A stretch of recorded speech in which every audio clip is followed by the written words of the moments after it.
Bom dia, meus irmãos, a graça e a paz do Senhor Jesus. Nós vamos hoje dar uma interrompida na nossa caminhada em Colossenses, que já está bem nos finalmente, né? Nós estamos bem adiantados, temos apenas mais algumas lições pela frente.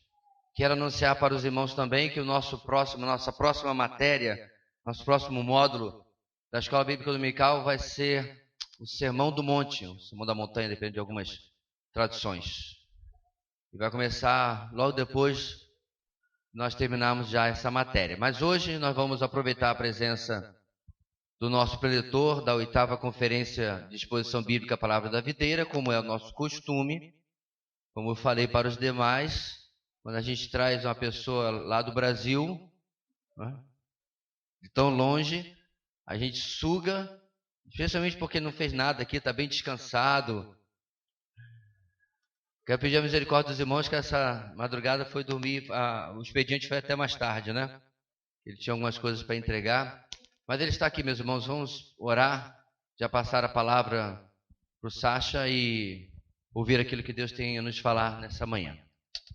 Deus querido, muito obrigado pela Tua palavra que nos instrui, que nos alimenta, e pedimos que o Senhor possa renovar as forças do nosso irmão nesta manhã, e falar a vida dele e a nossa, moldando-nos e mudando-nos, fazendo em nós aquilo que precisamos para que a pessoa, a imagem de Cristo, seja ainda mais presente em cada um de nós.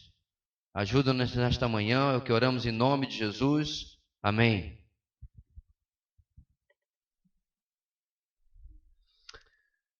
Bom dia. Eu saúdo os irmãos com a graça e a paz do Senhor Jesus Cristo. Amém? Muito bom. Deixa eu contar para você um pouquinho do pano de fundo atrás dessas duas aulas que nós vamos ter hoje. E tem a ver com uma tradição que existe onde eu congrego, na igreja onde eu sou pastor, que não fui eu que criei, mas pela graça de Deus, Deus usou a liderança passada para incutir na igreja a importância de um coração grato. Nós temos tradicionalmente pelo menos um mês por ano em que enfocamos gratidão. Eu me lembro das primeiras vezes em que nós tínhamos o desafio de trazer séries sobre gratidão, em que eu fui nas passagens básicas, expus o assunto sobre gratidão, e depois que isso aconteceu 2 anos, nós tínhamos o desafio de explorarmos com mais profundidade o assunto. O resultado de algumas dessas reflexões é as 2 aulas que nós vamos ter hoje, sobre o que significa o desenvolvimento de um coração grato, contente, versus um coração murmurador. Então, talvez, se você esteve presente na conferência durante a semana, você observou que preguiça não é uma questão se você tem ou não, mas como se manifesta, de que orgulho não é uma questão se você tem ou não, mas como se manifesta, e que murmuração não é uma questão se você tem ou não, mas como se manifesta. Tá bom? A grande parte daquilo que nós vamos tirar, principalmente nessa primeira hora, está no livro O Segredo do Contentamento. Eu acredito que alguns dos irmãos são familiarizados com este livro ou já leram o livro de William Barclay, da editora Nutra, a Nutra Publicações. Se você ainda não leu, eu recomendo fortemente. O livro ele traz uma proposta de resumir pensamentos puritanos sobre contentamento. E ele faz isso numa linguagem acessível e moderna. Se você já teve a experiência de ler algum escrito puritano, você sabe que às vezes não é só uma questão da linguagem, mas os conceitos são muito profundos, complexos. Às vezes você tem que ler um parágrafo, reler o parágrafo, copiar o parágrafo, grifar o parágrafo, e ainda não é o suficiente para entender o que aqueles camaradas alcançavam, né? Mas, enfim, esse livro é extremamente acessível, sem deixar de ser profundo. Então eu recomendo fortemente a leitura do Segredo do Contentamento. E para aquecer, deixa eu fazer para você algumas perguntas. E algumas delas eu acredito que você já tenha a resposta, ou já tenha pensado sobre elas, é se você luta contra a murmuração. Você luta contra a murmuração. Ok?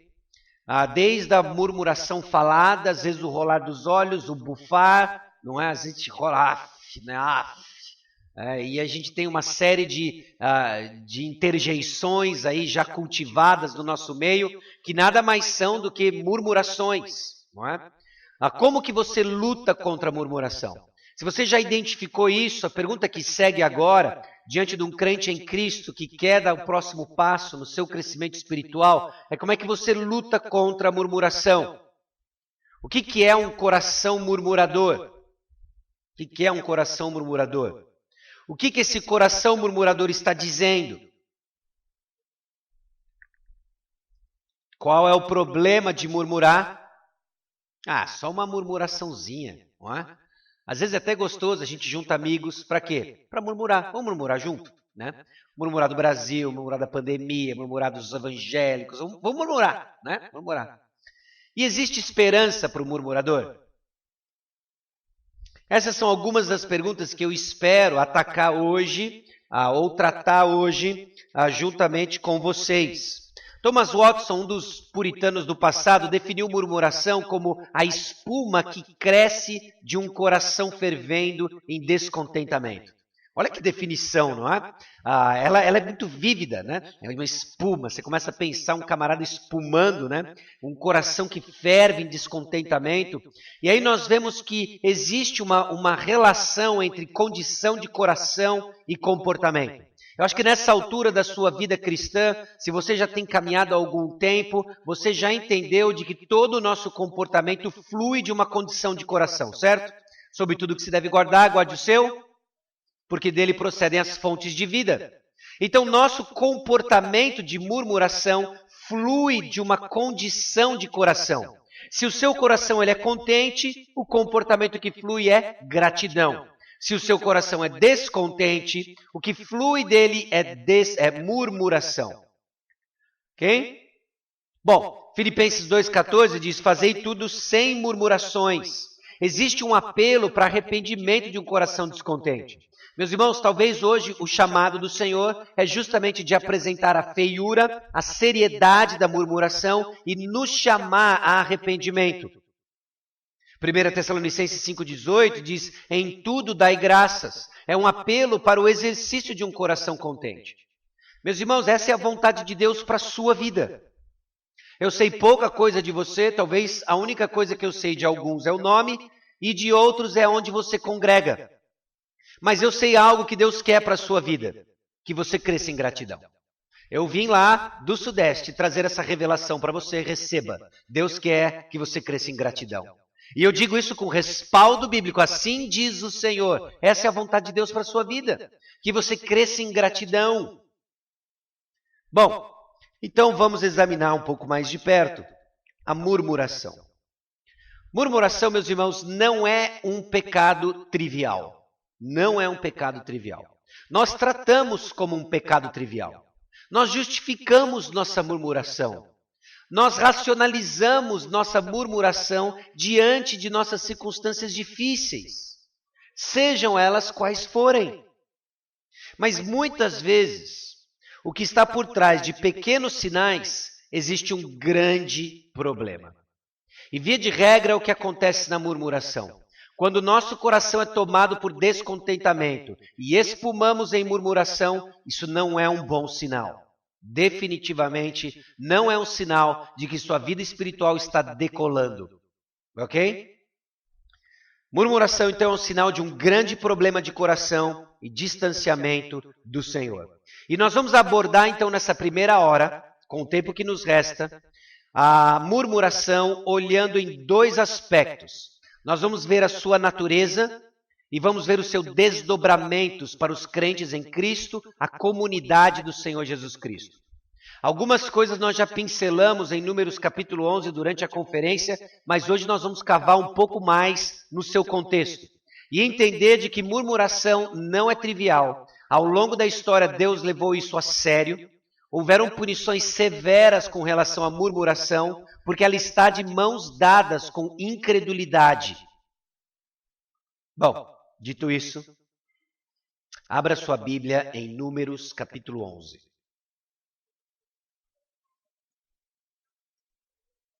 Números capítulo 11.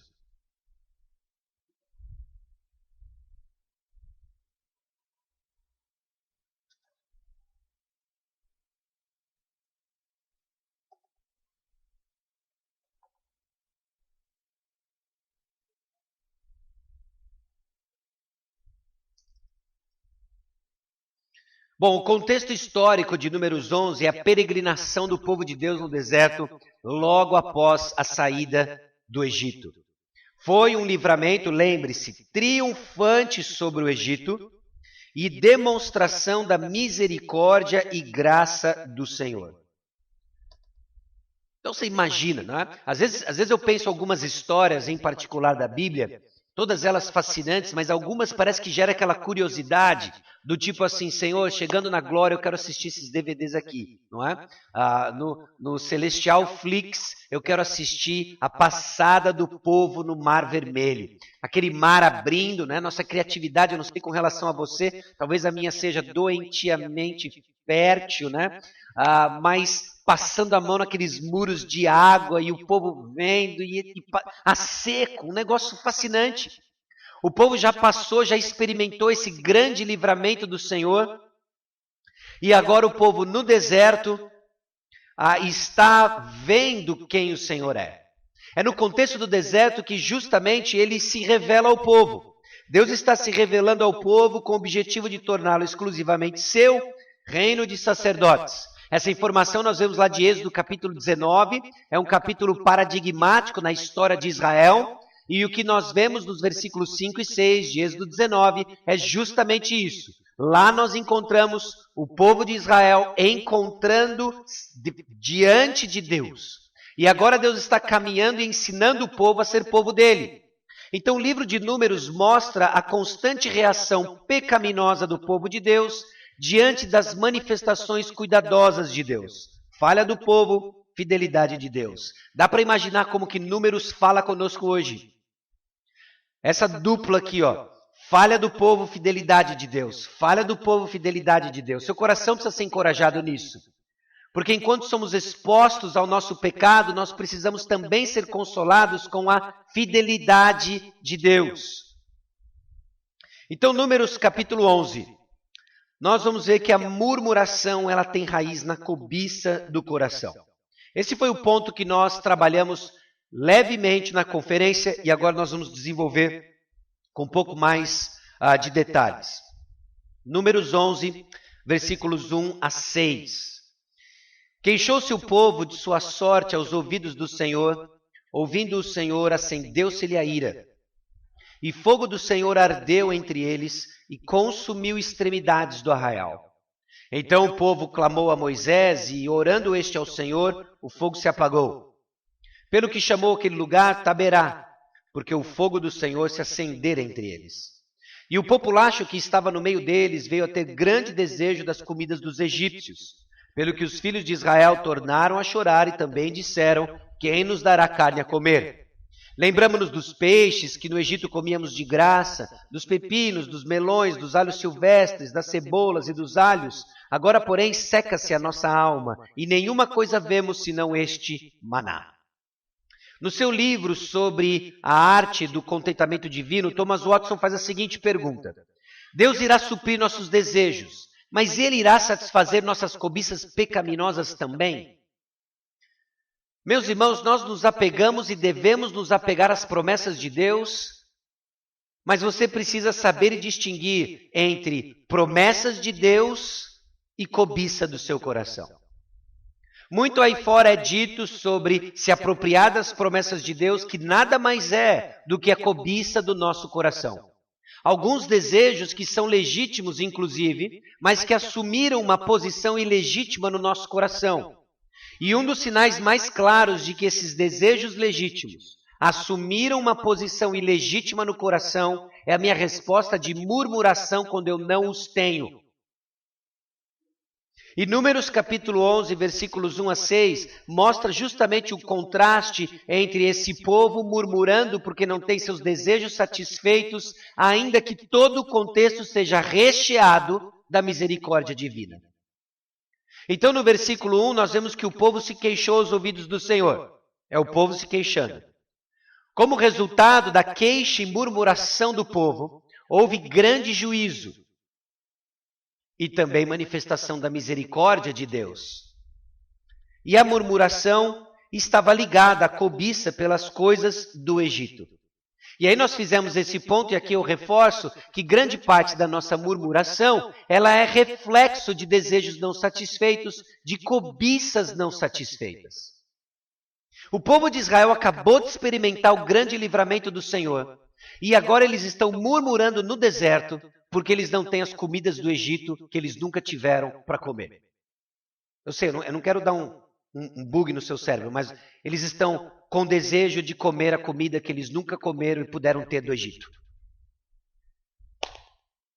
Essa é a murmuração deles. Meus irmãos, a murmuração, ela está ligada com a cobiça do nosso coração. E muitos dos anseios que nós temos são legítimos, são coisas boas. Você quer o progresso da nação, amém? Aí você olha o noticiário e você murmura. Você tem um bom desejo, você quer o progresso da nação, mas você murmura. Murmura contra governantes, murmura contra a situação política do Brasil. Você quer as pessoas com saúde, andando sem máscara, amém?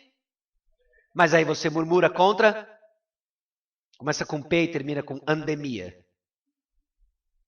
Pandemia. Nós murmuramos de nossa sorte, murmuramos o tempo todo. E grande parte da nossa murmuração está ligada a desejos e muitos deles bons desejos. Bom, o que essa cobiça aqui nos diz? Né? Números capítulo 11, versículos 5 e 6. Antes então de pecado, né, considere esse desejo intenso, a lembrança do passado baseada numa interpretação feita pela cobiça do presente. Números 11, 5. Lembramo-nos dos peixes que no Egito comíamos de graça, dos pepinos, dos melões, dos alhos silvestres, das cebolas e dos alhos. Vamos dar uma rodada no filme como era no Egito. E os egípcios puseram sobre eles feitores de obras, para os afligirem com suas cargas. Então os egípcios, com tirania, faziam servir os filhos de Israel e lhes fizeram amargar a vida com dura servidão. Tem tudo ali, menos o buffet, menos o banquete, que eles estavam com saudade. Números 11, 6. Agora seca-se a nossa alma e nenhuma coisa vemos senão este maná. Qual é a realidade deles? Na verdade, rejeitaram o Senhor que está no meio de vós e chorastes diante dele, dizendo: por que saímos do Egito? Não era algo trivial. Não era uma murmuração simplesmente porque você vai jantar o almoço reaquecido. O que estava acontecendo e que é a seriedade da murmuração é porque é uma afronta contra um Deus soberano e gracioso, administrando nossas circunstâncias para o nosso bem. Bom, o descontentamento, se nós olharmos no seu campo mais amplo, vemos que está dentro de um campo semântico de acusação. E é justamente o que o povo faz quando murmura, acusando Deus de sua injustiça para com eles ou a sua falta de bondade. Judas 1,16 liga as duas ideias de murmuração e acusador. Os tais são murmuradores, são descontentes, andando segundo as suas paixões. A sua boca vive propalando grandes arrogâncias, são aduladores dos outros por motivos interesseiros. Então, em Judas, nós vemos justamente a ligação entre murmuração e acusação. Quando murmuramos contra Deus, quando murmuramos, e nós vamos ver, às vezes, na maioria das vezes, não é diretamente contra Deus, mas está ligado contra Deus. Murmuração, então, é essa manifestação externa da condição descontente do coração, acusando o Senhor de ter errado em sua providência. Quando murmuramos, estamos declarando: Deus errou comigo. Ele não deveria ter me tirado do Egito. Lá eu estava bem, lá eu tinha um banquete, e agora ele me livrou de forma milagrosa, mandou 10 pragas, abriu o mar, me colocou nesse deserto, disse que vai habitar no nosso meio. Para quê? Para me deixar morrer de fome? Deus errou. Parte do nosso descontentamento vem justamente de uma acusação sutil e silenciosa de que Deus está errado. Deus está errado. Então considere, qual que é a sua interpretação da realidade?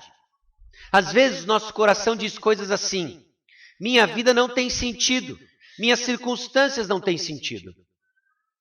E reclamamos, murmuramos. Parece que as coisas não fazem sentido. Você não consegue conectar um ponto com o outro. Eventos drásticos acontecem, mudam o curso da sua vida. E você olha e pergunta, qual o ponto disso? Você não diz porque você já é evangélico há algum tempo, mas o seu coração questiona se Deus de fato é sábio e sabe o que está fazendo. Essa é a nossa interpretação da realidade. É o nosso equivalente, diz, agora Deus só me dá esse maná, me lembro dos melões, dos pepinos, dos peixes que comíamos de graça. Mas a realidade do Evangelho, a verdade diz algo diferente sobre sua vida. Que o sentido da sua vida não é definido por suas circunstâncias. Suas circunstâncias e até mesmo as tragédias e os sucessos que acontecem são o palco onde Deus quer de fato lhe conduzir para viver aquilo que independe das suas circunstâncias. O que dá sentido à nossa vida é o sacrifício de Jesus Cristo em nosso favor, dando a você um novo objetivo. Nós não vivemos na busca de circunstâncias agradáveis. Nós vivemos simplesmente nas circunstâncias que o Senhor nos deu para sermos agradáveis a Ele.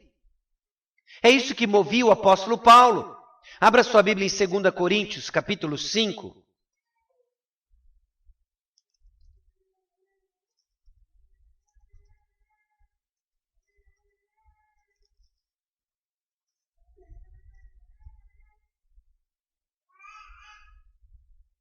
Segunda Coríntios, capítulo 5, versículo 9. É por isso que também nos esforçamos, quer presentes, quer ausentes, para lhe sermos agradáveis. Presente no corpo, ausente do Senhor.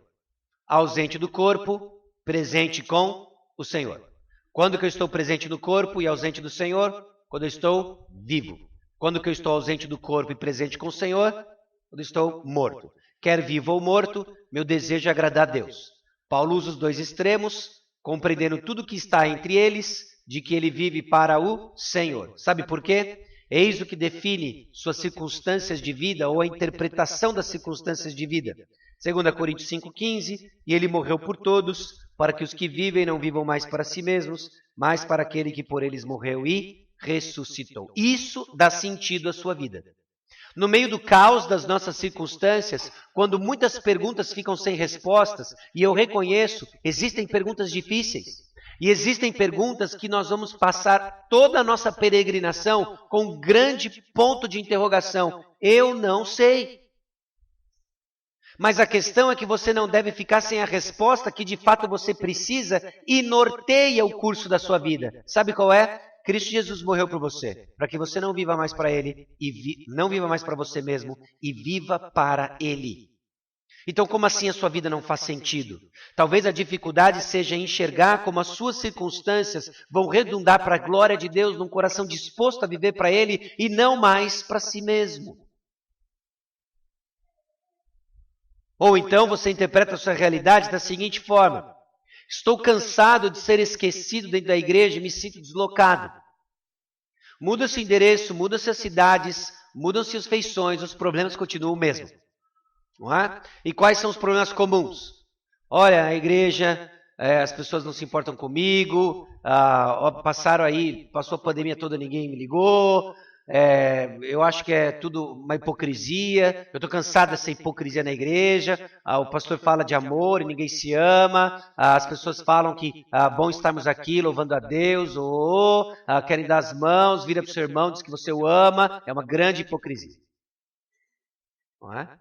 Então, eu estou cansado de ser esquecido, não quero mais esse negócio, e etc. Qual é a sua realidade? O Evangelho colocou você como parte integrante do corpo de Cristo, local onde você irá aprender a amar a Deus de todo o coração e o próximo como a si mesmo. Ponto final. Que você já se ama, a Bíblia já nos disse, e esse amor pessoal por você mesmo, você se ama e não pode mais viver sem você, só cresce. Só cresce. Então sim, aqui dentro, no contexto da igreja, nós vamos nos machucar, nos ofender, mas é exatamente esse o contexto onde Deus nos ensina a perdoar, ser perdoado, amar e onde desfrutamos do amor de Deus. Essa é a realidade bíblica. O demais são interpretações da nossa realidade desprovidos de verdade. Ou ainda esse daqui é um clássico, né? Eu só serei feliz quando... Não é? Eu lembro que eu lutava demais com essa mentira no contexto acadêmico, não é? Olha, eu vou ser feliz quando eu terminar o ensino médio. Aí sim. Aí é aquela felicidade quando entra na faculdade e uma agonia para sair dela. Eu vou ser feliz quando terminar a faculdade. Eu vou ser feliz quando... E aí vai. Não é? E estágio após estágio. Parece que você só vai ser contente e feliz quando terminar essa etapa. Bom, se algo precisa acontecer que não tenha sido o sacrifício de Jesus Cristo no seu lugar para que você seja contente, não tem nada que vá satisfazer o seu coração. Essa é a realidade. Eu só vou ser feliz quando casar. Eu só vou ser feliz quando tiver filhos. Eu só vou ser feliz quando... E aí completa. Se você é incapaz de ser contente hoje, não tem mudança de circunstância que vai trazer para o seu coração completa gratidão. Porque não está na circunstância, está no Senhor. Você nunca vai encontrar satisfação enquanto estiver buscando na criação ao invés do Criador. E seja qualquer que for o aspecto da criação, nossa satisfação está em Cristo Jesus. É isso que nós cultivamos para crescer com o coração grato. Agora tem um segundo aspecto em Números capítulo 11 sobre a murmuração. Ela está ligada à cobiça do coração e a murmuração despreza o cuidado providente de Deus. E ela faz isso porque ela está cega na sua cobiça. Nós vimos e mencionamos isso em 2 Pedro ontem na conferência, se você estava lá, né? De que aqueles que não desenvolvem as virtudes cristãs são cegos, vendo só o que está perto, esquecido da purificação de pecados de outrora. Na murmuração, meus irmãos, nós não enxergamos o cuidado providente de Deus. Nós lemos no capítulo 11 já um livramento do Senhor no versículo 2. Mas a verdade é que todo o contexto de Números 11 é recheado e cercado do cuidado providente de Deus. Olha Números capítulo 10, versículo 9. São promessas de Deus. Quando na vossa terra saídes a pelejar contra os opressores que vos apertam, também tocareis as trombetas a rebate. E perante o Senhor, vosso Deus, haverá lembrança de vós e sereis salvos de vossos inimigos. Versículos 34 e 35. A nuvem do Senhor pairava sobre eles de dia, quando partiam do arraial. Partindo a arca, Moisés dizia: levanta-te, Senhor, e dissipados sejam os teus inimigos, e fujam diante de ti os que te odeiam. Bom, nós temos o cuidado providente de Deus constante com o povo de Israel. O povo disse: olha, vocês marcham, toquem a trombeta e eu vou livrar você dos inimigos. Eles tinham proteção contra os inimigos. Eles tinham proteção diante do sol escaldante do deserto. Havia uma nuvem que os acompanhava. Meus irmãos, essas eram manifestações milagrosas do cuidado e da proteção de Deus. O povo de Israel testemunhava isso diariamente, constantemente. E o fato é que a providência divina protege o seu povo. Mas o coração de murmuração despreza o cuidado providente de Deus. Meus irmãos, o Senhor tem cuidado de nós. Nós temos passado, sim, por inúmeras provações, sem dúvida. Aliás, no próprio contexto da pandemia, nós temos passado por provações. Nós temos passado por provações diante da situação política, das crises sucessivas na história do Brasil. Mas quando olhamos para a nossa trajetória como povo de Deus, como igreja do Senhor Jesus Cristo, o que nós enxergamos é a proteção divina. Nós precisamos dos óculos da fé para enxergar as bênçãos do Senhor e a sua proteção sobre nós. Ele tem protegido a sua igreja. A igreja do Senhor Jesus Cristo tem prevalecido. Aliás, as portas do inferno não têm prevalecido sobre a igreja. Esse é o cuidado do Senhor conosco. E quando deixamos de ver e deslumbrar nesse cuidado, nosso coração fica distraído, fica esquecido. e esquecido da proteção divina, nós murmuramos. Em Números capítulo 11, versículo 2, vemos também a proteção de Deus, a misericórdia de Deus. Diante da ira e do fogo do Senhor que ardeu e consumiu as extremidades do acampamento, o povo clamou e Deus o livrou. A providência divina é misericordiosa sobre o seu povo. E aí nós vemos justamente nos versículos 7 a 9. Era o maná, capítulo 11, era o maná como semente de coentro e a sua aparência semelhante à de bidélio. Espalhava-se o povo e o colhia, e em moinhos o moía, ou num grau o pisava, e em panelas o cozia, e dele fazia bolos. O seu sabor era como de bolos amassados com azeite. Quando de noite descia o orvalho sobre o arraial, sobre este também caía o maná. O cuidado de Deus com o povo, com o maná. Tá aí mais um DVD para a gente assistir no Celestial Flix, não é? Senhor, como é que era aquele processo do pão, do maná, providência do Senhor para o povo? Como um orvalho. Como um orvalho. Mas o que o povo enxergava? Nossa alma seca. E nenhuma coisa vemos senão este maná. O texto dá evidências de que o povo fala do maná com desprezo, com desdém. Mas o que era o maná? Providência divina. Providência divina que protege o povo, providência divina que sustenta o povo. A história do povo de Israel em Números nos dá mais evidências do que de fato acontece no coração murmurador. Meus irmãos, a murmuração ela tem um referencial terreno, mas é sempre contra Deus. Talvez você já tenha aí tempo suficiente de cultura evangélica para entender que você não vai rasgar as vestes no meio da rua e dizer, Senhor, por quê? Jogar cinza sobre a cabeça, não é? Assim, no mínimo o pastor vai te chamar para uma conversa, não é? Então, se a gente acaba sendo refreado pelo temor a homens, mas o nosso coração está como? Rasgando as vestes, jogando cinza. Por quê? Até quando, Senhor? Números capítulo 14, versículo 2, nós vemos justamente um referencial terreno da murmuração do povo. O texto é bem claro, ele diz assim, todos os filhos de Israel murmuraram contra Moisés e contra Arão. Contra quem é a murmuração? Moisés e Arão. E toda a congregação lhes disse, tomara tivéssemos morrido na terra do Egito ou mesmo neste deserto. Então o povo se reúne e se queixa contra Arão, contra Moisés. Fazem as rodas de murmuração no acampamento e começa, vamos malhar quem hoje? Moisés. Não, porque Moisés isso, porque Moisés aquilo.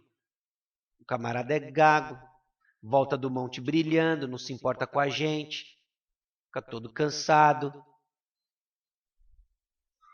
E agora, vamos falar de Arão.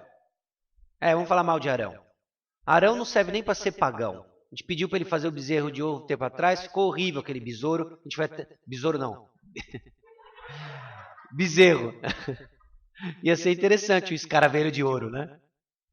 Mas enfim, o bezerro, né? A gente pediu para ele fazer aquele bezerro de ouro. É isso que dá quando a gente sai do texto, né? Isso não está no script, né? Mas enfim, é o povo murmurando contra Moisés e Arão, não é? E o texto é muito claro, era contra eles. Mas no decorrer da passagem, o Senhor começa a tratar com isso e começa justamente nas conversas com Moisés e Arão. E lá nos versículos 26 e 27, nós vemos as palavras do Senhor para Moisés e Arão. Depois disse o Senhor a Moisés e Arão, até quando sofrerei esta má congregação que murmura contra mim? Tenho ouvido as murmurações que os filhos de Israel proferem contra mim. Meus irmãos, nossa murmuração tem sempre um referencial terreno. Governo, pandemia, familiar, igreja, pastor, diácono, vizinho, né? E assim vai, não é? Mas é sempre contra Deus. Por que sempre contra Deus? Porque Deus é o soberano da história, administrando todas as coisas para o nosso bem. E a murmuração rejeita aquilo que Deus traz para nós. Não é? Rejeita. A nossa murmuração é contra o call center da sua operadora de celular. Sim? Riso de identificação, por favor, esteja comigo. Não quero ficar sozinho nisso. Me ajuda. Um pouco de solidariedade comigo. Né? Mas é contra Deus. Não é? Contra Deus. É contra uma porção de coisas, mas de forma última é contra Deus. Bom, entendido então a natureza da murmuração, de que ela está ligada à nossa cobiça, que ela despreza o cuidado de Deus, que ela tem um referencial terreno, mas é contra Deus, nós temos que enxergar agora a seriedade da murmuração e os seus desdobramentos para a vida da igreja. Filipenses capítulo 2, versículos 14 a 16, é onde nós vamos para olhar como que o descontentamento, a murmuração, é danoso para a vida e a saúde da igreja. Entre outros temas de Filipenses, o apóstolo Paulo louva a Deus pela parceria no evangelho que desfruta com essa igreja. Viver de modo digno do evangelho é um tema constante e é raiz da alegria e da comunhão que desfrutamos como igreja. Aliás, você já deve ter ouvido, né, de Filipenses, essa epístola da alegria, né? Mas a alegria é o subproduto de pessoas que vivem de modo digno do Evangelho, em parceria com o Evangelho. E o que brota de uma vida assim, um estilo de vida com uma comunhão ao redor das verdades do Evangelho, é contentamento e é alegria. Como parceiros, então, no Evangelho, nós trabalhamos para o seu progresso, o progresso da proclamação da palavra. E a murmuração é uma ameaça ao progresso do Evangelho e precisa ser encarada pela Igreja do Senhor Jesus. Meus irmãos, uma missão foi dada e não é exclusividade do pastor. É a proclamação do Evangelho. A proclamação do Evangelho foi dada e confiada à Igreja. E você tem um papel nisso, cultivando um coração grato. Porque a murmuração drena a vitalidade e o sucesso da igreja em ser fiel na proclamação do Evangelho. Filipenses, capítulo 2, versículos 14. A murmuração causa desunião no corpo de Cristo. Filipenses 2,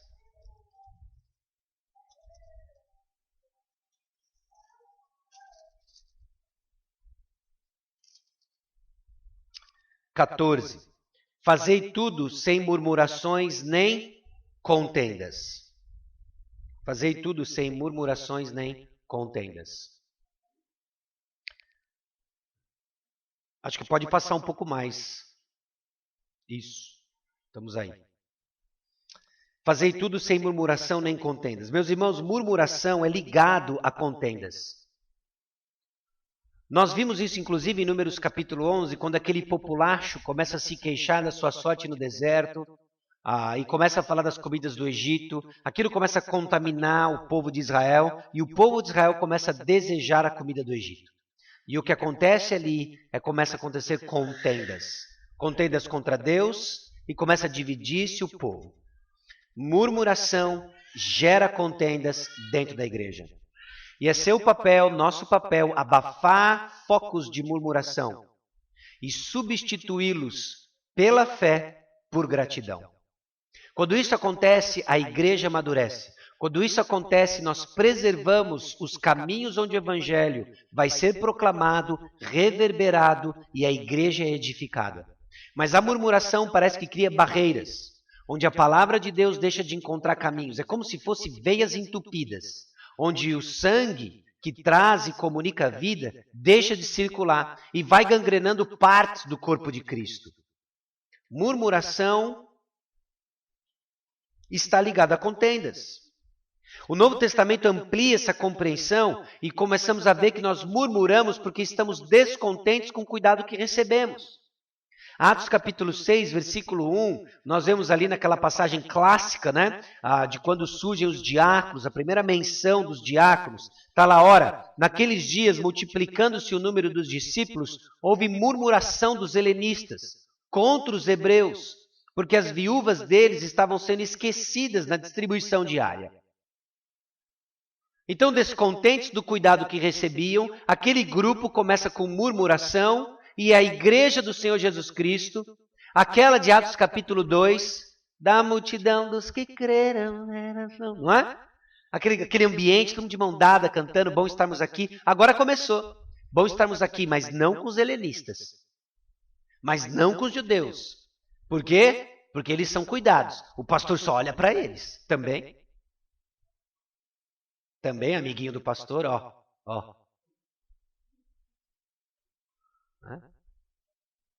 E aí começa as murmurações, porque recebe cuidados diferentes, não é? Então, isso obviamente, né? Isso não teria acontecido com corações gratos, contentes ao Senhor. Murmuramos porque nós resistimos em perdoar uns aos outros. Colossenses 3,13, suportai-vos uns aos outros, perdoai-vos mutuamente, caso alguém tenha motivo de queixa contra outrem. Motivo de queixa. Há um tipo de murmuração no nosso meio. Sabe qual é esse tipo de murmuração? É o que anda de mãos dadas com maledicência.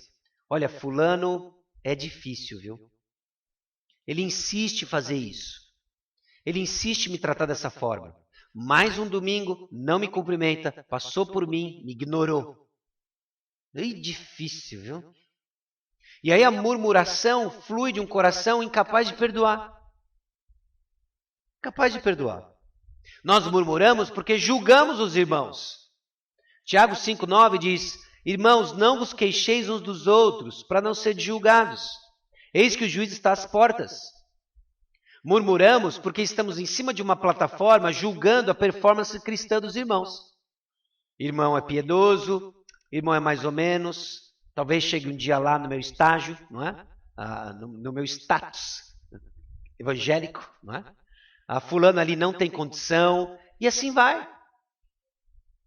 E assim vai. Quando eu fiz assim, fulano não tem condição, eu fiz genérico. Pareceu que foi para o Kaique, mas não é para ele. Tá? É para aqui. E aí nós queixamos dos irmãos porque julgamos. Estamos julgando. Nós murmuramos porque não queremos servir os irmãos. Sede mutuamente hospitaleiros, sem murmuração. E servir, meus irmãos, é sujar a mão. Servir drena nossas forças. Servir drena nossa energia. E aí nós resistimos ao servir, não queremos amar os irmãos e damos vazão à nossa murmuração.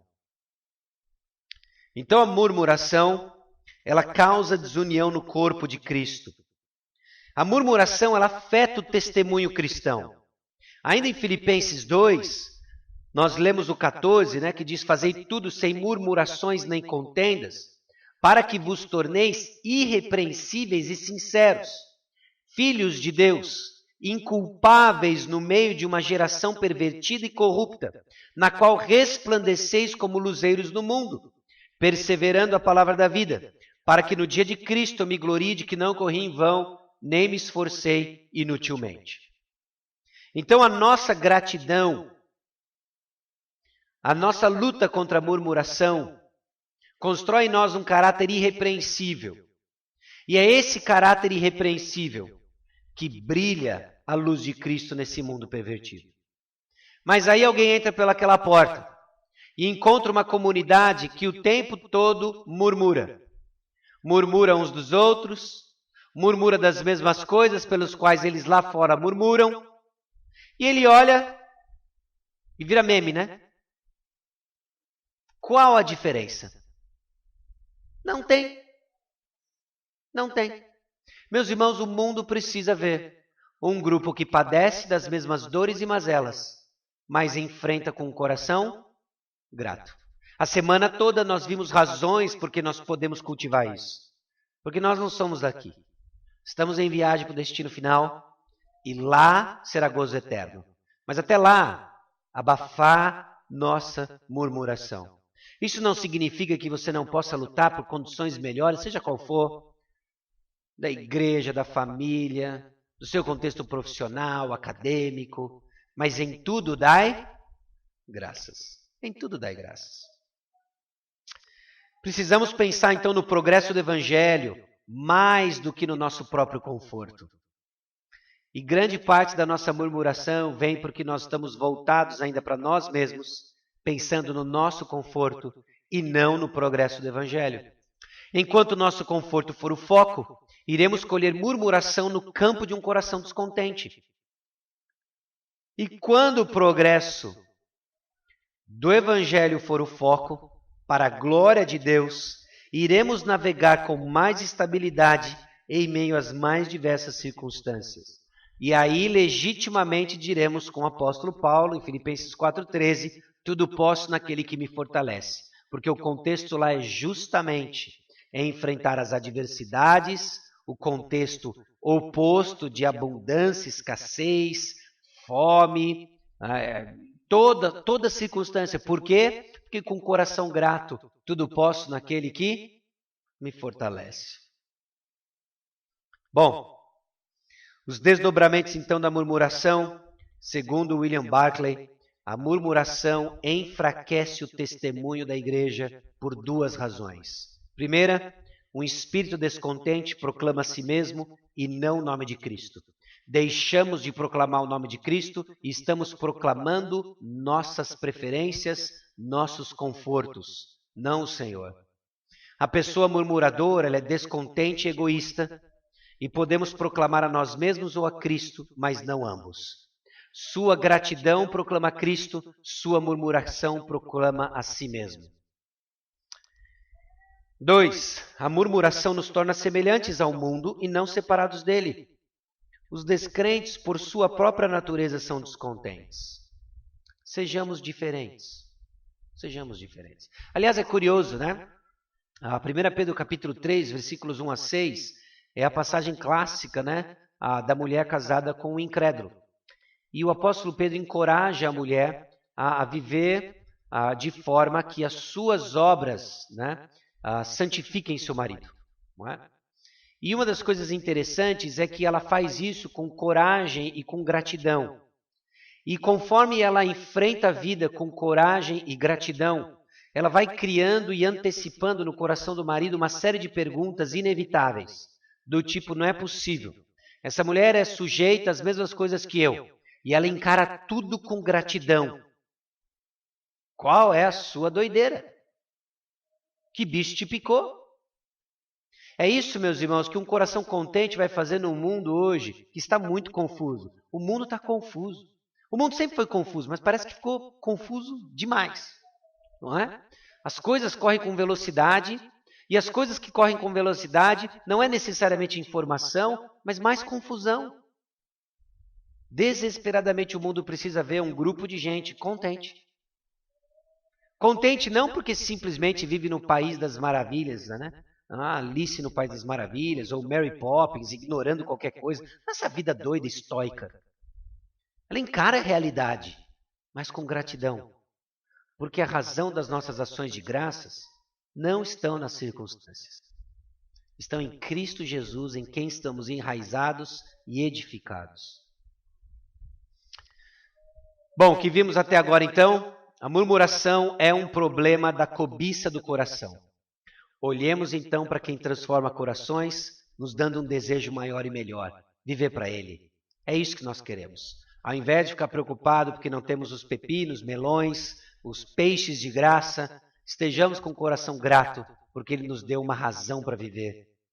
A murmuração não enxerga o cuidado do Senhor. Então olhemos para a provisão do Senhor na cruz de Cristo, na cruz de Jesus. Ampla provisão e proteção nos foi dada. Provisão de salvação, proteção da condenação eterna.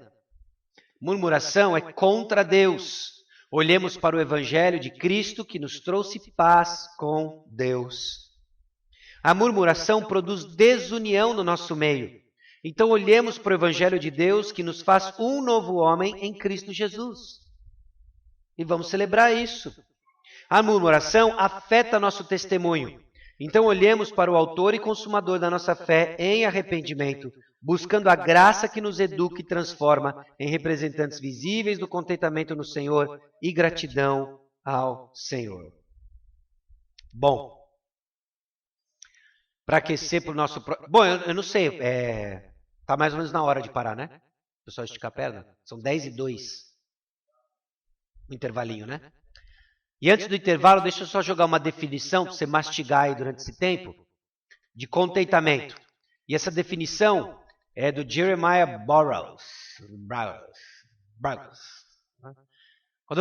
O bizu, quando for assim, você fala assim, Jeremiah Burroughs. E o Jeremiah Burroughs disse assim, contentamento cristão é aquele estado doce, interior, sereno e gracioso de espírito, que livremente se submete e se delicia na disposição sábia e paternal de Deus em toda e qualquer situação. Senhor, tenha graça e misericórdia. Mas esse é o padrão divino e pela graça de Deus nós vamos crescer em contentamento. Amém? Então cá estamos. A minha proposta agora para esse nosso segundo bloco, né? Esse segundo momento, é não só ouvirmos agora o que está por trás de um coração murmurador, mas darmos passos agora no crescimento de contentamento e gratidão. Okay? Aliás, vida cristã é assim, né? Não é simplesmente marcada por dizer não ao pecado. Acho que muita gente fica estagnada porque ela diz não ao pecado, mas não diz sim para nada. Não é? Você quer crescer, vai ser como uma tesoura que corta um papel, uma lâmina é o que você diz de não, a outra coisa é o que você diz de sim. Você está dizendo não à murmuração, mas você vai dizer sim para quê? E a palavra de Deus constantemente nos evoca isso, não é?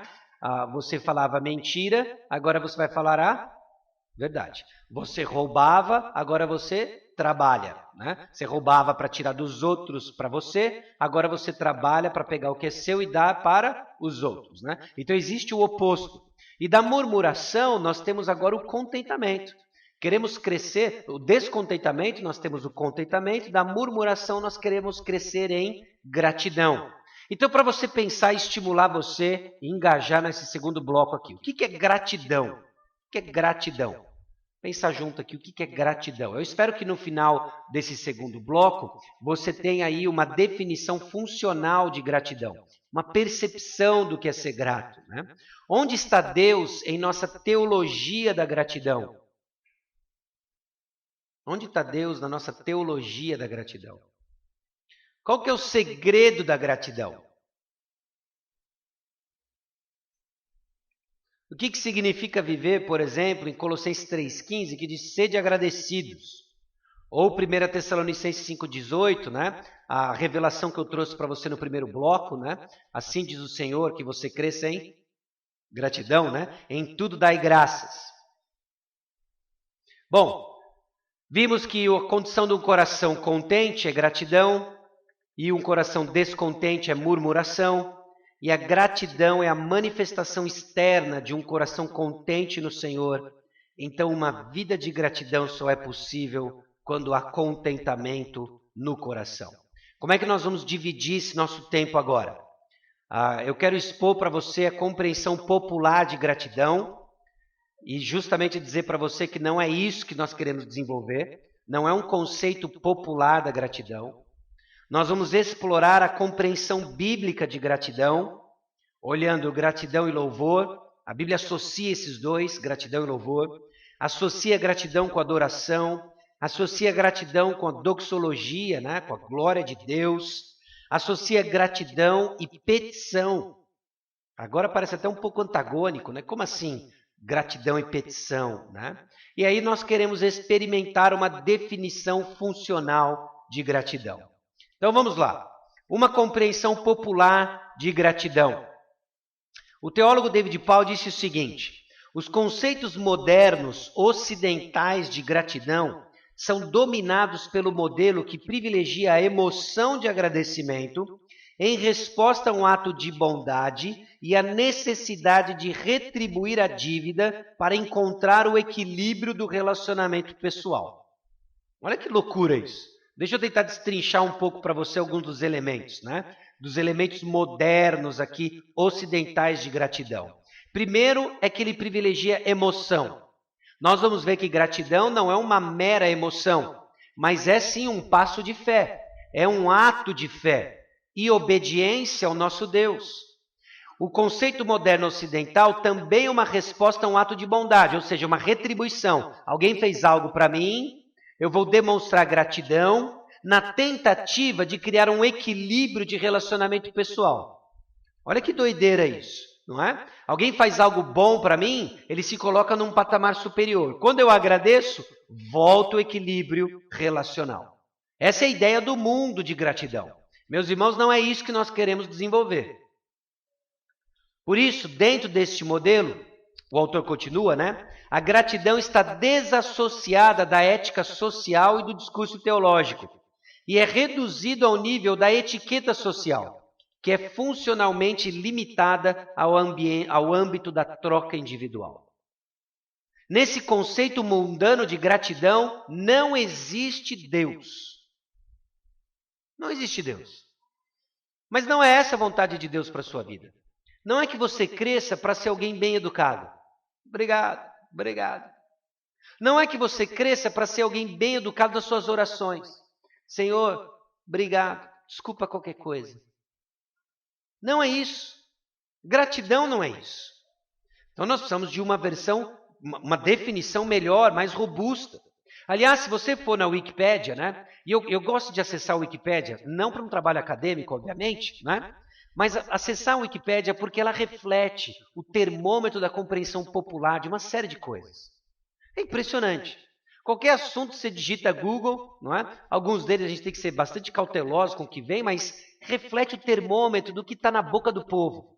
E a Wikipédia diz assim: a gratidão é o ato de reconhecimento de uma pessoa por alguém que lhe prestou um benefício, um auxílio ou um favor. Em um sentido mais amplo, pode ser explicada também como recognição abrangente pelas situações e dádivas que a vida lhe proporcionou e ainda proporciona. A gratidão é uma emoção que envolve um sentimento de dívida emotiva em direção a outra pessoa, frequentemente acompanhada por um desejo de agradecê-lo ou reciprocar para um favor que fizeram por você. Num contexto religioso, gratidão também pode referir-se a um sentimento de dívida em direção de uma divindade.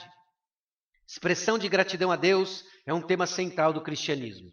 É bola fora atrás de bola fora, até quando ele coloca Deus no mix, não é? Meus irmãos, se a nossa gratidão e louvor a Deus é referente a um sentimento de dívida, você não entendeu nada da graça de Deus. Porque a dívida foi paga, não tem como você retribuir ao Senhor. Jesus Cristo gritou da cruz do Calvário: está consumado. Nossa gratidão é outra coisa, é outra coisa. Então vamos lá. Compreensão popular da gratidão e seus problemas. Gratidão é tida como sentimento, isso é um enorme problema. E quando é assim que nós encaramos gratidão, nós tendemos a encará-la como neutra. Ou seja, ela não pode ser fabricada. Por isso não pode envolver responsabilidade. Quando você acredita que gratidão é um mero sentimento, uma mera emoção, você não encontra problema nenhum em não ser grato. É uma emoção, não veio, não aconteceu, não deu química. Então, por que eu vou ser grato? Por que eu vou ser grato? Há um elemento de emoção na gratidão? Sem dúvida, assim como tudo que nós fazemos. Mas por ter um elemento emocional, não significa que você não tem uma responsabilidade sobre ela. Outro problema com a compreensão popular da gratidão é que ela passa a ser a motivação para compensar o favor recebido. Então o beneficiado busca alguma forma para tornar-se digno do favor recebido. Você consegue enxergar como isso turbina nosso orgulho? Eu sou merecedor. A retribuição deve estar no nível do doador do favor. Então a gente fica assim meio... Talvez no seu último aniversário alguém lhe dê um presente bom, automaticamente você sabe, puxa, o ano que vem, no aniversário do fulano, tem que estar nesse nível aqui. Deixa eu dar um Google nesse presente para ver quanto que eu vou ter que gastar com isso aqui. Ih, é caro, melhor terminar a amizade, vai ficar mais barato. Não é dica, tá? É só uma piadinha. Não é? Então, é porque a gente cria esse sentimento de dívida, isso não é gratidão.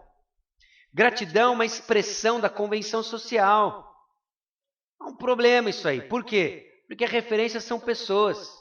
Vira questão de etiqueta. Meus irmãos, quando a Bíblia nos chama em tudo dai graças, ela não está treinando você em etiqueta social. Não está. Nossa gratidão transcende isso. Então, porém, na palavra de Deus, o que nós enxergamos? Gratidão não é oferecida por causa da recepção de um certo presente por parte de quem dá graças. A base da gratidão são os atos de Deus nas vidas dos crentes e a reação fiel dos recipientes. Nós já temos tudo o que nós precisamos em Cristo. Gratidão, então, na teologia de Paulo, é reservada a Deus, não para seres humanos. Enquanto a mera gratidão é oferecida como resposta a atos passados de bondade, na teologia do apóstolo Paulo, gratidão também é oferecida pelos atos futuros de Deus. E aí? Há um tempo atrás, um teólogo popular disse o seguinte na mídia brasileira: saudades do que ainda não vivemos. Não é? Um teólogo popular envolvido aí no ambiente esportivo, com saudade do que ele ainda não viveu. Né?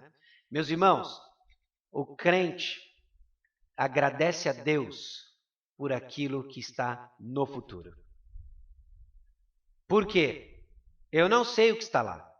Eu sei quem está lá. Quem está lá? Deus. Vamos ser gratos, Ele está lá. É isso. É isso. Então, essa orientação escatológica vai além dos conceitos modernos de reciprocidade de graça e gratidão. Abra lá em 1 Coríntios 15.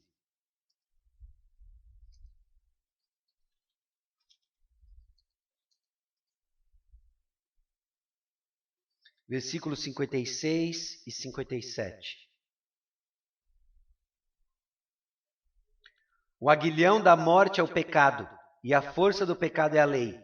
Graças a Deus, que nos dá a vitória por intermédio de nosso Senhor Jesus Cristo. E onde está essa vitória final? No futuro, na ressurreição. E graças a Deus por isso. Somos chamados a sermos gratos, inclusive, por coisas que ainda vão acontecer. Estão no futuro. Gratidão é um compromisso contínuo, em contraste com a iniquidade. Vai lá para Efésios, capítulo 5.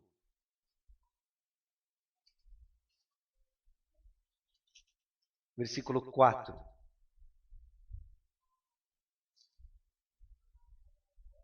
Aliás, versículos 3 e 4. Mas impudicícia e toda sorte de impurezas ou cobiça nem sequer se nomeia entre vós, como convém a santos, nem conversação torpe, nem palavras vãs ou chocarrices, coisas essas inconvenientes, antes, pelo contrário, ações de graças. Ações de graça. E é interessante de que ele contrapõe ações de graças com uma palavra torpe, com sensualidade. Não é? Sensualidade é sempre a busca de usar o corpo de outra pessoa para o meu prazer. Na gratidão, nós estamos com um referencial não em mim, mas em Deus. Seja grato. Se quer vencer e dar passos concretos na luta contra o pecado, cresça em gratidão. Cresça com o coração contente. Cultive a gratidão. Talvez isso não tenha nada a ver com o pecado específico que o Senhor tem confrontado você e quer mudança. Mas isso vai servir de base, fundamento, onde outras práticas se constroem para alimentar o seu coração rumo à mudança. A ingratidão é uma das marcas dos incrédulos. Nós lemos durante a conferência, e vamos ler de novo, 2 Timóteo 3, 1 a 5. Uma das marcas dos incrédulos é essa ingratidão. Sabe, porém, isto, nos últimos dias sobrevirão tempos difíceis, pois os homens serão egoístas, avarentos, jactanciosos, arrogantes, blasfemadores, desobedientes aos pais, ingratos, irreverentes, desafeiçoados, implacáveis, caluniadores, sem domínio de si, cruéis, inimigos do bem, traidores, atrevidos, enfatuados, mais amigos dos prazeres que amigos de Deus, tendo forma de piedade, negando-lhe, entretanto, o poder, foge também destes. A exortação à gratidão sem referência a alguma coisa é uma característica peculiar do povo de Deus. Gratidão em todas as circunstâncias vai além, então, do conceito moderno de reciprocidade. Não é por tudo dai graças, mas em tudo dai graças. Em todas as circunstâncias somos chamados a dar graças. Por que em todas as circunstâncias somos chamados a dar graças? Porque a nossa gratidão não é reciprocidade a alguma coisa que recebemos. Nossa gratidão é expressão de fé, porque Deus é digno de todas as ações de graças. E quando rendemos graças a Deus, Ele é glorificado. É isso que está por trás da nossa gratidão. Gratidão, então, é a ponte entre teologia e ética, ou seja, doutrina e vida. Quando expressamos gratidão, quando reforçamos gratidão, estamos trazendo para perto teologia e vida. Aliás, o que nós não queremos saber não queremos ser, né? São cabeções teológicos, né? Gente informada que professa a doutrina certa, mas rechaça com a própria vida. E é a gratidão que faz essa ligação, pessoal. Crescendo em ações de graça, identificando os atributos do Senhor, nós ligamos teologia com vida, com ética. O que é gratidão, então? O comentarista Peter O'Brien traz a seguinte definição. Gratidão é sempre uma resposta à atividade salvífica de Deus na criação e na redenção. Porque somos salvos em Cristo Jesus, somos gratos. Simples assim. A implicação disso é que começa com Deus. Diferente da compreensão popular de gratidão, nós temos aqui um referencial estabelecido em Deus. A implicação é que é uma resposta ao que Deus fez, está fazendo e irá fazer. Então é o conhecimento de Deus, é o genuíno conhecimento de Deus, segundo a piedade, que começa a despertar nosso coração a gratidão. Dessa definição tem uma outra implicação. É uma resposta às informações dadas de duas formas distintas: criação e salvação. E nós vemos isso de forma coerente e constante nos Salmos, no texto bíblico. Gratidão em resposta à criação e salvação. Deus comunica então sua glória de duas maneiras, geral e específica.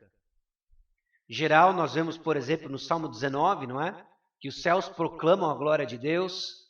Basta olhar para cima e ver a glória de Deus. Deus comunica. Mas é interessante de que ela só faz sentido porque Deus comunica também sua glória de forma específica. É a Escritura que nos instrui e nos alimenta a justamente essa vida que glorifica a Deus. Bom, feito esse apanhado geral aí, como é que gratidão se relaciona com louvor?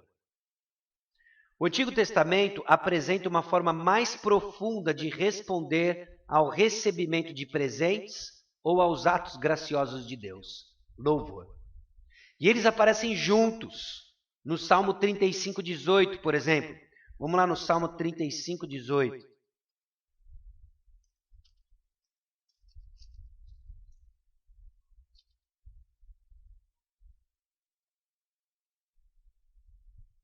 Dar-te-ei graças na grande congregação, louvar-te-ei no meio da multidão poderosa.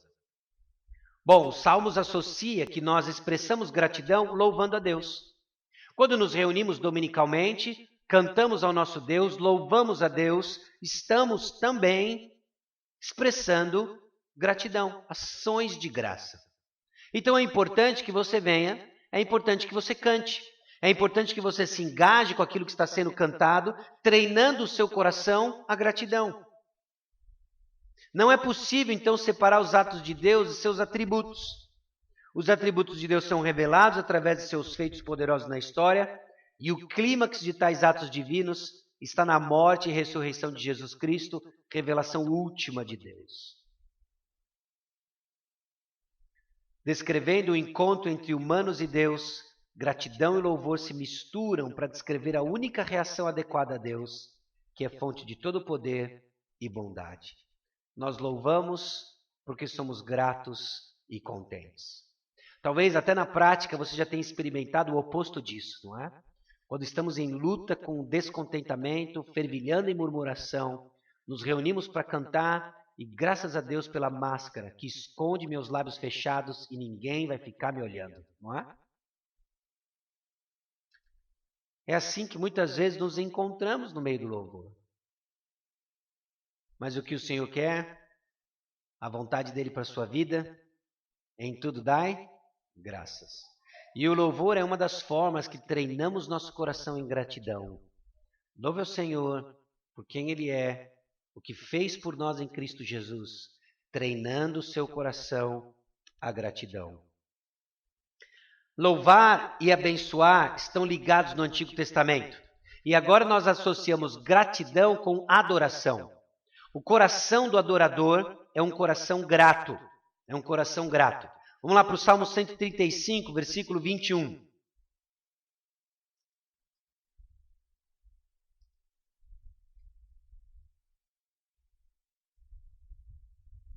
Salmo 135, versículo 21.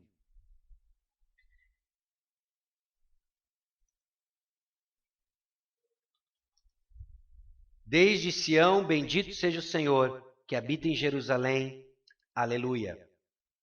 Salmo 145, 21.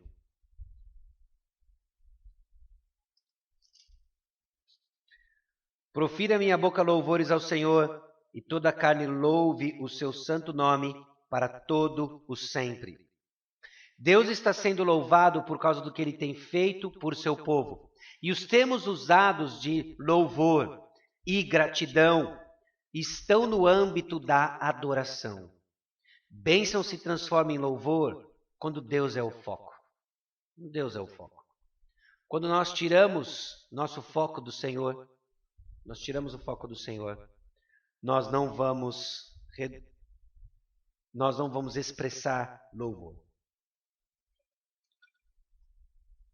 Gratidão, então, é a raiz do louvor e bendizer o nome do Senhor. Salmo 100, versículo 4.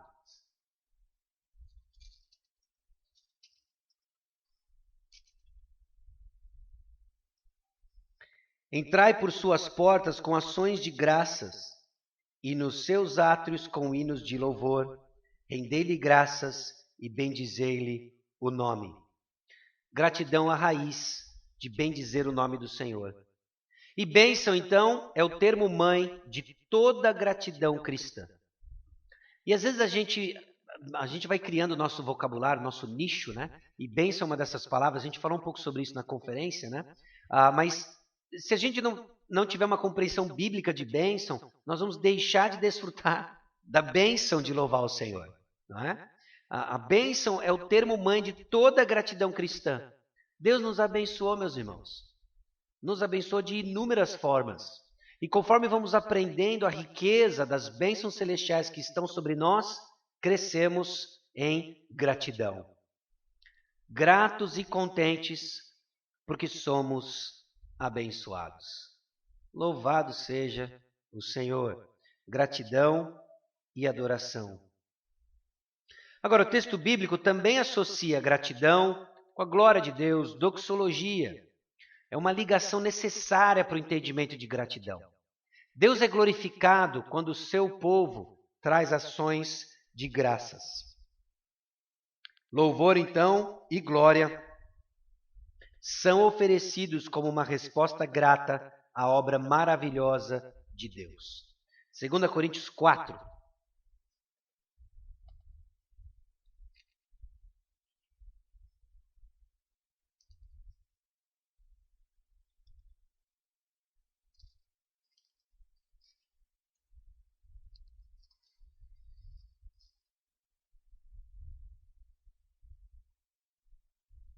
Versículo 15. Porque todas as coisas existem por amor de vós, para que a graça, multiplicando-se, torne abundantes as ações de graças por meio de muitos para a glória de Deus.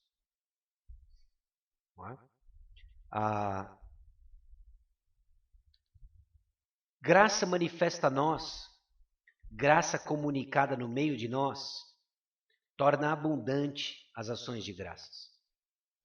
Aliás, esse é um dos aspectos ligados, inclusive, à generosidade. E você não vai crescer em generosidade se não tiver um coração contente e treinado em gratidão ao Senhor. E o que a generosidade vai fazer? A generosidade abençoa irmãos. Irmãos recebem e eles expressam gratidão.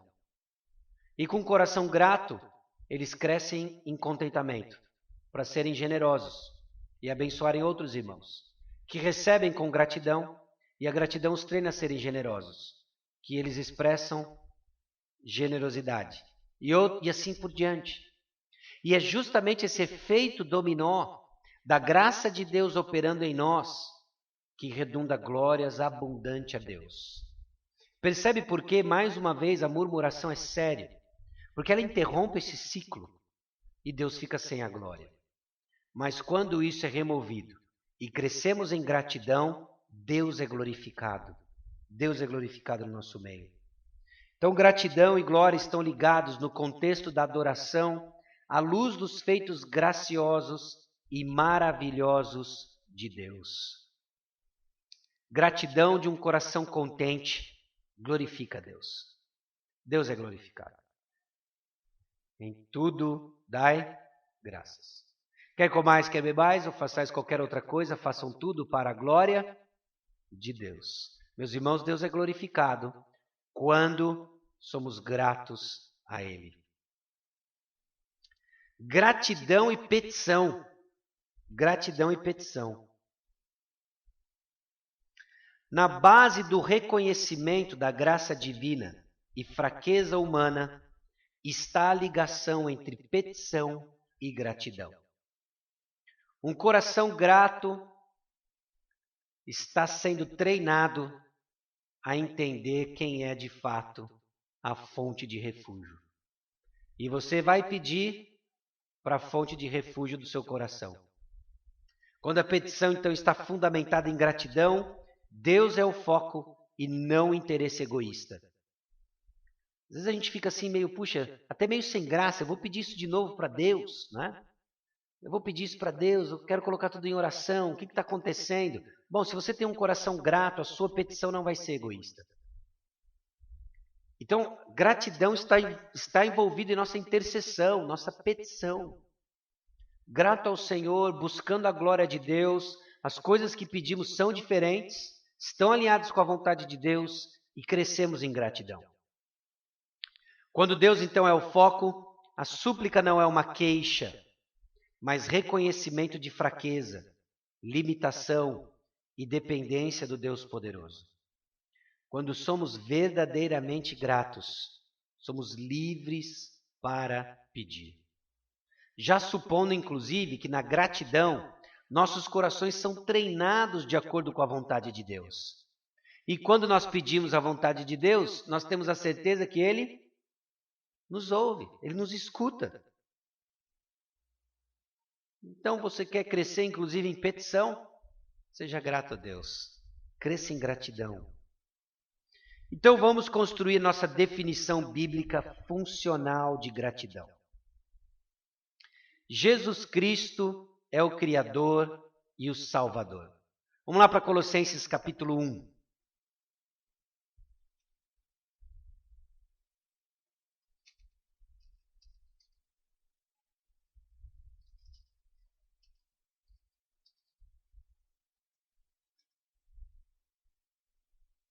Colossenses 1, 13 a 23.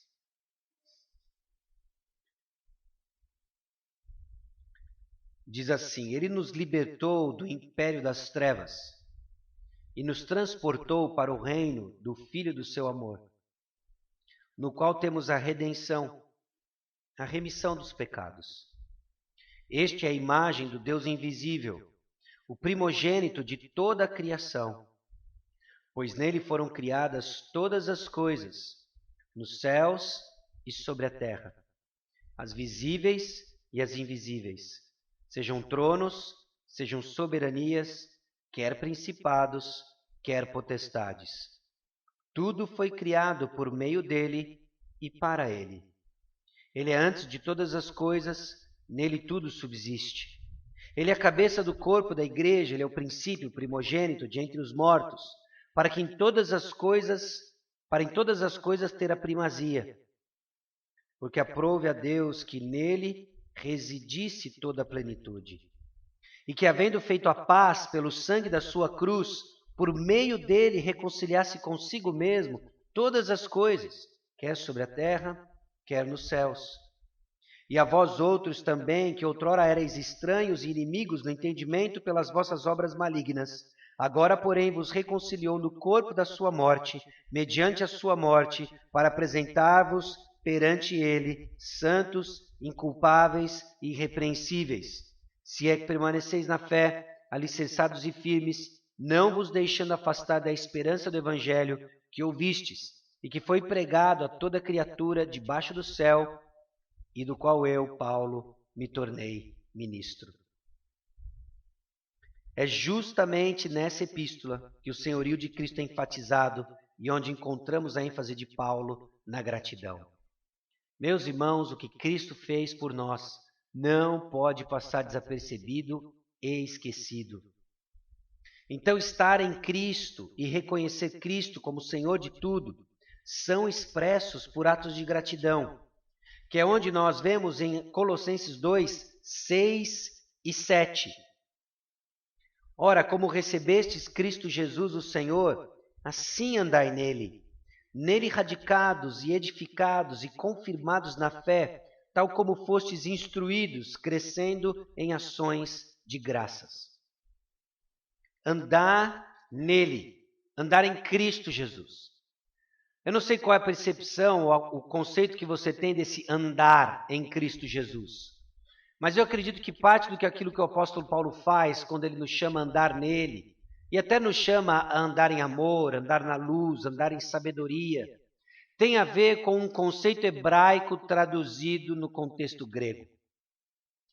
E o termo hebraico para andar, halak, é traduzido de inúmeras maneiras no Antigo Testamento. Lá na descrição, por exemplo, em Gênesis capítulo 2, do Jardim do Éden, nós temos os rios que fluem, que correm. O termo ali é halak, que comumente é traduzido por andar. Só que rio não anda, né? Rio corre. Então a tradução foi corre. Depois, em Gênesis capítulo 3, ao lançar a maldição sobre a serpente, o Senhor diz que agora ela deveria rastejar sobre a terra. O termo ali é halak, andar. Só que ela não vai andar sobre a terra, agora ela vai rastejar por sobre a terra. Porque serpentes rastejam. Alguns capítulos depois, a arca de Noé, descrita como, na revista atualizada, ela diz, vogava por sobre as águas. Ela navegava por sobre as águas. Ali é halak. O que é halak? Andar. Só que a arca não anda sobre as águas. Ela navega sobre as águas. Depois, no livro de Êxodo, nós temos que as trombetas elas estão clangando, tocando, soando. Andar. É como justamente uma essência toma a sua forma. Andar em Cristo Jesus é que nós estamos expressando o caráter de Cristo Jesus em tudo aquilo que nós fazemos. E andar nele, estar enraizado nele, edificado nele, é expresso em ações de graças. Você percebe como a nossa gratidão flui de um coração contente e a nossa murmuração flui de um coração descontente. Então, estar em Cristo é reconhecer Cristo como Senhor de tudo, expresso em atos de gratidão. Em Cristo nós fomos criados e redimidos. Por isso, Ele é a chave para uma vida de gratidão vista nos atos salvíficos de criação e redenção. Por isso, o chamado absoluto à gratidão, em Colossenses 3,15, que diz, seja a paz de Cristo o árbitro em vosso coração, o qual também foste chamados em um só corpo, e sede agradecidos. Pelo quê? Jesus é Senhor. Pelo quê? Jesus me salvou. Mas agradecer o quê? É isso. Essa é a nossa ação de graça. Então, estar grato não tem nada a ver com a sua circunstância. Aliás, se tem alguma coisa a ver com a sua circunstância, é que esse é o palco que o Senhor lhe colocou hoje para crescer em gratidão, redundando glória a Deus. Caso contrário, batalharemos com a murmuração, porque estamos presos no desejo do nosso coração, porque esquecemos da proteção divina, porque estamos reclamando contra Deus, embora tenha um referencial terreno, estamos criando contendas no nosso meio e estamos barrando a proclamação do Evangelho. Sejamos gratos. Uma definição bíblica, então, e funcional do que é ser agradecido, ou em tudo dai graças, é um estilo de vida marcado pelo reconhecimento privado e público, com testemunho falado e vivido da obra de Jesus na criação e na redenção. Isso é ser grato. Esse estilo de vida, marcado pelo reconhecimento privado e público, com testemunho falado e vivido da obra de Jesus na criação e na redenção. Você consegue perceber alguma relação com as suas circunstâncias? Tem? Suas circunstâncias é só onde você vai viver isso aí. É só onde você vai viver isso aí.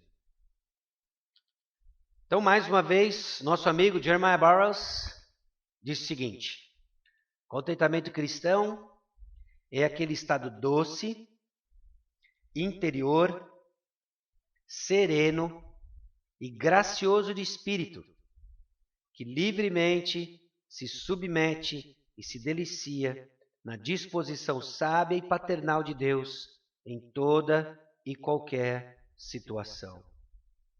Contentamento, meus irmãos, é um aprendizado. Não virou uma chavinha hoje. Talvez a única coisa que foi é despertar para a sua responsabilidade de desenvolver um coração grato. Daí a importância de aprender de Cristo, daí a importância de aprendermos no que cremos e como vivemos. E o contentamento é exercido em todas as circunstâncias. As circunstâncias vêm do Senhor e as circunstâncias servem o propósito do Senhor. Seja quais forem as circunstâncias que hoje você está inserido, algumas agradáveis, outras desagradáveis, esse é o palco que o Senhor está lhe chamando para dar graças a Deus. E as pessoas vão olhar para você e dizer: como assim você está dando graças a Deus? Estou dando graças a Deus, porque Jesus é o meu Senhor e Salvador. E é nele que eu ando, louvado seja o nome do Senhor. Amém? Bom, eu terminei acho que 10 minutos antes do que o previsto. A gente pode contar uns causos.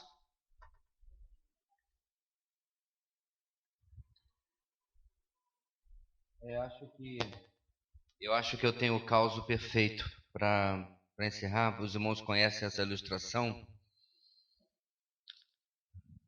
Um dos seus sermões, Charles Spurgeon disse que ouviu falar de uma velha senhora morando sozinha em uma choupana, e ela só tinha naquele dia para comer um pedaço de pão e um pouco de água.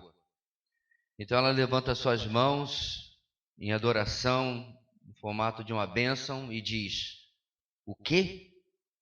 Tudo isso? E Cristo também? O sermão era sobre gratidão, sobre contentamento. Mas, como nós vimos hoje, o sermão também era sobre a suficiência de Cristo.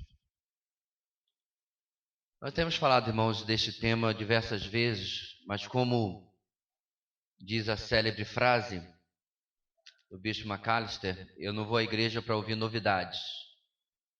Eu vou para ouvir as velhas verdades que eu insisto em esquecer. Porque eu mesmo já tendo tratado desse tema várias vezes, nós passamos por ele quando na exposição de Filipenses, algum tempo atrás. Eu hoje preciso ser lembrado disso novamente. E mais uma vez. E é provável que ainda, talvez até o final do ano ou no ano que vem, a gente vai ter que voltar a esse assunto mais uma vez. Eu me lembro do ano passado ter recomendado o livro do Barclay, que aliás é o nome que tem uns 4 William Barclays aí na história, né? Já pelo menos há 2 ou 3 irmãos aqui, quando nós tínhamos esse livro aí na livraria. Porque a verdade é, meus irmãos, é que nós nascemos com esse defeito de fabricação. Nós somos a sanguessuga de Eclesiastes, que tem 2 filhas. Me dá, me dá. Nós nunca estamos satisfeitos.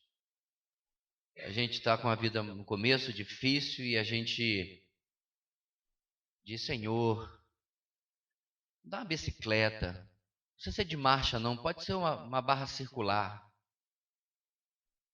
Aí Deus atende, dá a barra circular, que você sua bicas para poder chegar de ponto A a ponto B. Enquanto isso passa aquele cara com aquela roupa apertadinha e capacete, né, transado por você, com a bicicleta de 48 marchas. Não sei nem se existe, mas entendeu? Aí você diz, Senhor, aí você vai para lá para o Salmo 73. Eu aqui teu servo na barra circular, esse ímpio, com essa calça apertadinha, com a bicicleta de tantas marchas. Aí Deus, na sua tolerância e benevolência, vai lhe dar a bicicleta. Talvez não de 48 marchas, mas dá o ciclista aí que me corri. 24 tem, né? 24. Hã? 36, pronto. 36 marchas. Já tá bom, né? Mas aí passa por você a pessoa na bicicleta elétrica. Sabe onde eu vou chegar, né? Nunca estamos realmente satisfeitos. Por mais que a gente fale que está. Então é algo que a gente precisa ser lembrado, irmãos, constantemente. Constantemente mesmo. Porque a grama não para de ser mais verde do outro lado da cerca, do muro. Enfim. Que o Senhor tenha, meus irmãos, misericórdia de nós. E que nós possamos ser lembrados repetidas vezes das coisas que nós precisamos. Eu me lembro que quando nós estávamos na exposição de Marcos, foi na conferência que o Wilson Porte esteve conosco. Se não no domingo anterior, Sasha, mas 2 domingos antes eu tinha pregado no texto e eu esqueci de falar com ele que eu estava pregando em Marcos. Ele não pregou no mesmo texto? E falou de novo conosco sobre oração. É o texto, acho que no capítulo 3, que Jesus vai, se isola para orar, para depois escolher os discípulos, né? E eu falei com os irmãos exatamente isso. Não há coincidências no reino de Deus. De jeito nenhum. Porque talvez se você já tenha visto esse tema ultimamente, e você chegou aqui na EBD e falou assim, não, isso aí eu já estudei mês passado. Porque Deus está precisando falar contigo de novo, falar conosco. Como Ele fez na ocasião lá. Teve uma terceira ocasião da mesma coisa, não sei do que. Fui eu, depois foi o Wilson Porte, depois teve uma terceira. E eu posso dizer de cada dia que até hoje a nossa igreja não aprendeu a lição da oração. E eles sabem disso. Sexta-feira eu te mando a foto da nossa reunião de oração. Significa, irmãos, que Deus vai continuar falando sobre oração, sobre gratidão, sobre contentamento. Na conferência, Sasha falou algo muito interessante. Eu vim para a comunidade Batista Videira porque é uma igreja que ama a palavra, que ama a exposição bíblica. Aí o camarada não está na EBD, falta um culto, vem 2, falta 3. Na leitura bíblica já abandonou anual há muito tempo, já desistiu e já disse, ano que vem eu consigo. Não sabe nem onde está o seu devocional, mas pelo menos está numa igreja que ama a palavra. Eles conhecem a ilustração. É o camarada que vai para o hospital mais chique de São Paulo. Qual é lá? Aquele lá, Albert Einstein, qual é, não? Sírio-Libanês. É lá que você se trata, irmã? Ele vai para o Sírio-Libanês. Aí você liga, aí como foi o atendimento? Não, eu estou no estacionamento ainda. Estou na recepção ainda. Portanto, irmãos, vamos aprender. Quanto o Senhor tem nos dado para conhecermos e para fazermos, para vivermos aquilo que Ele tem nos ensinado. Hoje, 18h30, pontualmente, a nossa reunião da noite, nosso culto começa. Que Deus possa continuar nos abençoando grandemente, como tem feito nesses dias. Amém?